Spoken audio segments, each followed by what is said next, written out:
The juggler's brain. How learning something weird makes you smarter. Imagine walking into a park on a sunny afternoon. You see kids playing, couples picnicking, people jogging, and then, right in the middle of the grass, you notice someone standing with 3 colorful balls, tossing them into the air, trying to keep them moving in rhythm. At first, it's messy. The balls keep dropping, rolling across the grass, and you can see the look of frustration on their face. But then, after a few minutes of practice, they manage a clean cycle, 1, 2, 3, catch. They laugh, eyes wide with surprise, like they just unlocked a secret superpower. Now, here's the question. What if I told you that juggling, even if you never get really good at it, can literally rewire your brain and make you smarter? Sounds strange, right? But stick with me, because the story of juggling is really the story of neuroplasticity in action. The man who couldn't sit still, meet Jason. He's 35, works a desk job, and spends way too much time staring at spreadsheets. He's always dreamed of picking up a quirky skill, something random just for fun. One day, scrolling through YouTube, he stumbles on a juggling tutorial. Why not? He thinks. I'll give it a shot. Day 1 is a disaster. He drops the balls almost immediately. His hands feel clumsy. His eyes can't keep up. Within minutes, his living room looks like a war zone of bouncing tennis balls. His first thought? This is impossible. I just don't have the coordination for this. But here's the twist. Jason's brain was already changing. Even in failure, even in those clumsy, messy attempts, his neurons were firing in new ways, trying to build connections they had never needed before. What juggling does to the brain, here's where it gets fascinating. Scientists at the University of Oxford once did a study where they asked a group of adults to learn juggling over 6 weeks. They didn't have to be experts, just practice a little every day. After 6 weeks, researchers scanned their brains, and guess what? The jugglers showed increased gray matter in areas related to movement, vision, and coordination.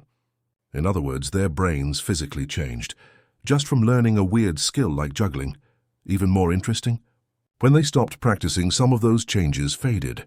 That means the brain adapts to what we do regularly, and it lets go of what we stop doing. It's the perfect example of the phrase, use it or lose it. Why weird skills work so well, so why does juggling or any unusual skill rewire the brain so powerfully? It's because new challenges force the brain out of autopilot. Most of our daily routines don't require much thought.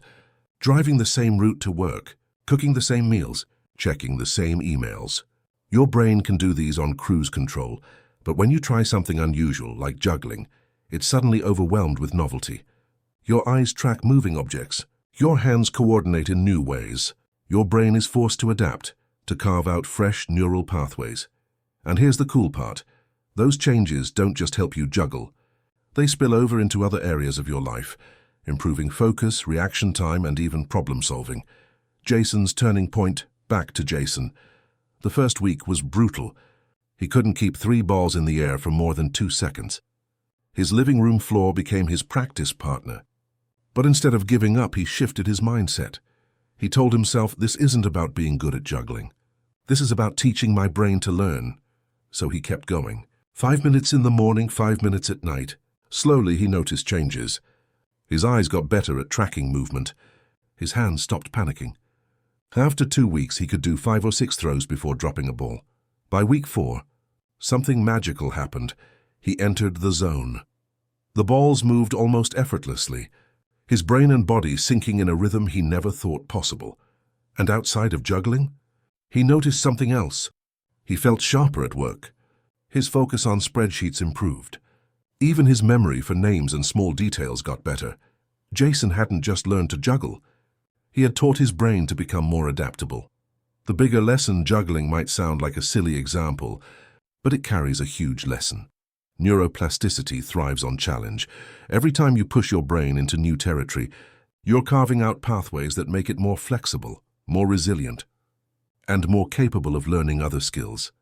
This is why experts often recommend trying things outside your comfort zone, like learning a dance, picking up an instrument, or even just brushing your teeth with the opposite hand.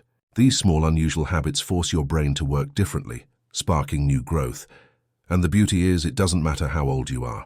The same study showed that adults in their 20s and adults in their 60s both rewired their brains through juggling. The process is universal. busting the myth of talent. Here's where many people get stuck. They confuse talent with wiring. They think, I'm not naturally coordinated, or I don't have the talent for that. But the truth is, talent is often just neuroplasticity that's already been nurtured.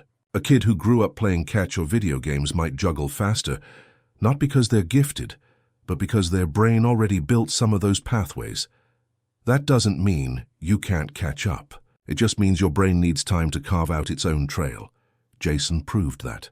He didn't start with talent. He started with clumsiness, frustration, and persistence. And that was enough to rewire his brain.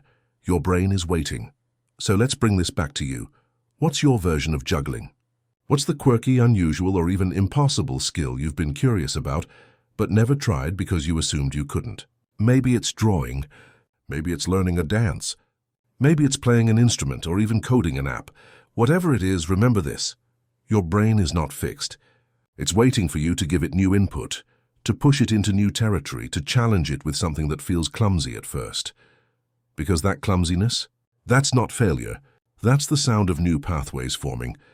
The takeaway: Jason didn't become a professional juggler. He didn't need to. What he gained was even more valuable. Proof that his brain could change, adapt, and grow in ways he never imagined. And the same is true for you. Neuroplasticity means you are not stuck with the brain you think you have. Every new challenge, no matter how small, reshapes it. So the next time you catch yourself saying, I'm just not built for that, remember Jason.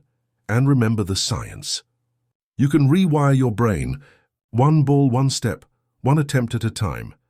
And if you found this story inspiring, just imagine what else is possible when you push your brain into new challenges. That's why we share these stories here. Real science explained simply, with lessons you can apply in your own life. So if you haven't already, hit that subscribe button right now and join us. Because together, we're exploring how to unlock your brain's full potential, one story at a time.